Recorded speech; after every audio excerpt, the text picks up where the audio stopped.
Hello guys, welcome to explain studio. তো অনেকদিন পর আজ আমি আপনাদের জন্য এনেছি একটু ডেঞ্জারাস চাইনিজ মুভি, যেটা দেখলে আপনিও শিউরে উঠবেন।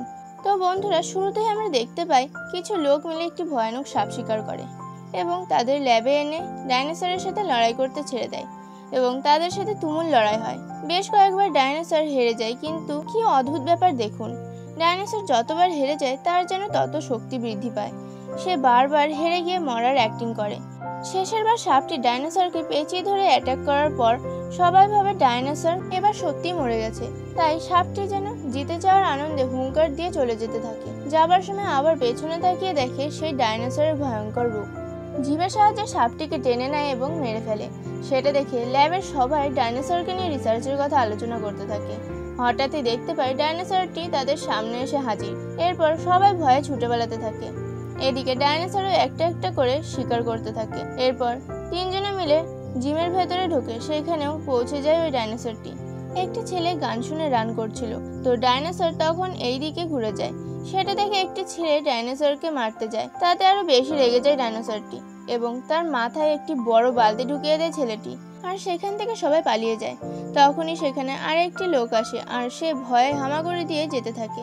তখনই ডাইনোসরের মাথা থেকে বালতিটি পড়ে যায় আর লোকটি ভয়ে চিৎকার করে ওঠে, কিন্তু তাকে ডাইনোসর মারে না, কারণ তার গেঞ্জিতে ডাইনোসরের একটি লোগো ছিল। তো এরপর একটি মেয়ে স্নান করছিল, সেখানে ডাইনোসর জল খেতে যায়। মেয়েটি ভয়ে চিৎকার করতে যাবে, তখনই সিয়াং এসে মুখ চেপে ধরে আর তাকে নিয়ে বেরিয়ে যায়। সেই সময় আরেকটি মেয়ে তার চশমা নিতে আসে এবং চশমা নিয়েই সে ডাইনোসরকে দেখে ভয়ে চিৎকার করে দেয়। জল খাওয়ার সময় ডাইনোসরকে এরকম ডিস্টার্ব করার জন্য ডাইনোসরটি খুবই রেগে যায় এবং তাদের পিছু নিতে থাকে। তখনই লিয়াং সাবান কিংবা শ্যাম্পু ছুঁড়ে মারে তার সামনে এবং আস্তে গিয়ে ডাইনোসরটি উল্টে পড়ে যায়। এরপর লিয়াং এবং সিয়াং একটি ল্যাবের মধ্যে লুকিয়ে পড়ে। সেখানেও পৌঁছে যায় সিয়াং এর গায়ের গন্ধ শুকে। তাই সিয়াং নিজের পোশাক ফেলে ডাইনোসরকে দিকভ্রষ্ট করে পালিয়ে আসে। এরপর লিয়াং এবং সিয়াং একটি কম্পিউটার রুমে গিয়ে অ্যান্টিডোট বানাতে থাকে ডাইনোসরকে কাবু করার জন্য, কিন্তু সে পুরোপুরি কমপ্লিট করতে পারে না, কারণ ডাইনোসরটি অন্য একটি রুমে অ্যাটাক করতে থাকে। তখন লিয়াং দিকভ্রষ্ট করার জন্য পেছনের দিকে নিয়ে যেতে থাকে, কিন্তু ডাইনোসর কিছুটা দূর গিয়ে আবার ঘুরে আসে, কারণ ডাইনোসরটা বুঝতে পেরে যায় তাকে দিকভ্রষ্ট করা হচ্ছে। তো তখনই কিছু লোক ইলেকট্রিক মেশিন গান দিয়ে তাকে শক দেয়। লিয়াং সিয়াংকে বাঁচিয়ে নেয়। কিছু সময় পরে ডাইনোসর সেই লম্বা জিভ দিয়ে ল্যাবের ইলেকট্রিক শক্তওয়ালা লোকগুলোকে মেরে ফেলে। তো বন্ধুরা, আমি প্রথমে বলেছি এই ডাইনোসরকে যত বেশি আঘাত করা হবে সে তত বেশি শক্তিশালী হয়ে উঠবে। তো এরপরে বাকি সবাই ল্যাব থেকে বেরিয়ে ভয়ঙ্কর জঙ্গলে চলে আসে। তখন সবাই ভাবে তারা সবাই সুরক্ষিত আছে, তাই প্রত্যেকে একটু শান্তি পায়। তারা গভীর জঙ্গলে ঢুকে পড়ে এবং যেতে যেতে একটা বড় গর্ত দেখতে পায়। লুকানোর জন্য একজনে লাফিয়ে পড়ে তার মধ্যে। কিছু সময় পরে বিশাল একটা সাপ বেরিয়ে আসে আর সবাই পালাতে থাকে, কিন্তু কয়েকজন তার শিকার হয়ে পড়ে। এরপর লিয়াং সবাইকে বাঁচানোর জন্য সাপটিকে অনেক দূরে নিয়ে যায়। তো একটা সময় সে পড়ে যায়, তখন সাপটি তাকে খেতে গিয়েও খায় না। কিন্তু কি কারণে খায় না, লিয়াং পেছনে তাকিয়ে দেখতে পায় তারা যে সাপটিকে প্রথমে শিকার করেছিল ঠিক তারই মতো দেখতে আরেকটি সাপ। তো তারপর সেই সাপ দুটির মধ্যে ভীষণভাবে লড়াই শুরু হয়। সেই ফাঁকে লিয়াং পালিয়ে আসে।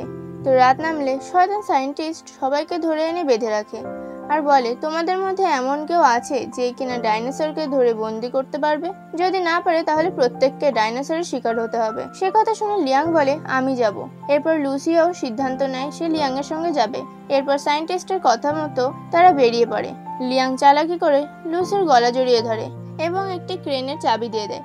তো এরপর লিয়াং ডাইনোসরের সাথে মোকাবিলা করতে থাকে আর অন্যদিকে লুসি চলে যায় সেই জঙ্গলের গেট খুলতে, কারণ এই গেটই তাদের বাঁচবার একমাত্র উপায়। তো ওটা খুলে আবার ফিরে আসে। তখনই তাদের পিছু নেয় ডাইনোসরটি। লিয়াং আর লুসি যখন জেলের মধ্যে ঢুকতে যাবে, তখনই জিভ দিয়ে লিয়াং এর পা টেনে ধরে। লুসি লিয়াং এর হাত ধরে রাখে। তখনই লুসি একটা পেন লিয়াংকে দেয় আর সেই পেনটি খুব জোরে জিভের মধ্যে গেঁথে দেয় আর পা ছেড়ে দেয়। এরপর ডাইনোসর তাদেরকে ধরার জন্য অনেক চেষ্টা করে, কিন্তু পারে না। তখন অন্যদিকে চলে যায়। সেই ফাঁকে সেখান থেকে বেরিয়ে আসে লিয়াং ও লুসি গ্যাস ছেড়ে দেয়। তখন ডাইনোসর অনেকটা ঝিমিয়ে পড়ে। সেটা দেখে ওই শয়তান সায়েন্টিস্ট লিয়ানের মাথায় মারে আর গ্যাস বন্ধ করে দেয়।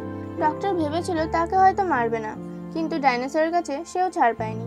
এরপর আবার লিয়াংদের দিকে এগিয়ে আসতে থাকে ডাইনোসরটি। তখনই সিয়াং সেই ক্রেনটি নিয়ে আসে। এরপর তাকে আক্রমণ করার জন্য তার দিকে এগিয়ে যায়। সেই সময় লিয়াং ক্রেনে ওঠে এবং সামনের দিকে এগিয়ে নিয়ে যায় আর গ্যাসের পাইপের সাথে জোরে ধাক্কা মেরে দেয়, আর সেই সাথে ডাইনোসরও বেহুশ হয়ে পড়ে। এরপর আমরা দেখতে পাই তারা 4 জন মিলে একসাথে মুভি দেখতে থাকে, আর অন্যদিকে ল্যাবে বড় জারে ডাইনোসরকে রাখা আছে এবং সায়েন্টিস্টরা তাকে নিয়ে রিসার্চ করছে। তো বন্ধুরা, এটা হয়তো আমরা মুভিতে দেখি, কিন্তু বাস্তবেও ঠিক এমনইভাবে সায়েন্টিস্টরা রিসার্চ করে থাকে নিজের প্রাণের ঝুঁকি নিয়ে। আর আমরা ঘরে বসে হয় মুভি দেখি আর না হয় বই পড়ে বিষয়গুলি জানতে পারি, কিন্তু এই সমস্ত কিছু আমাদের কাছে সহজ করে দেওয়ার জন্য কত মানুষের প্রাণ চলে গেছে তার কোনো ধারণাই আমাদের নেই। কিন্তু বন্যপ্রাণীরা সম্পর্কে জানার জন্য যেমন আমাদেরও বিপদে পড়তে হয়, তেমনি ওদেরকেও বিপদে ফেলতে হয়, কারণ প্রতিটি প্রাণী চায় স্বাধীনভাবে জীবনযাপন করতে, কিন্তু তাকে ধরে যদি বন্দি খাঁচায় রাখা হয় সে তো রেগে যাবেই। তো আজ এখানেই শেষ করা হলো। ধন্যবাদ।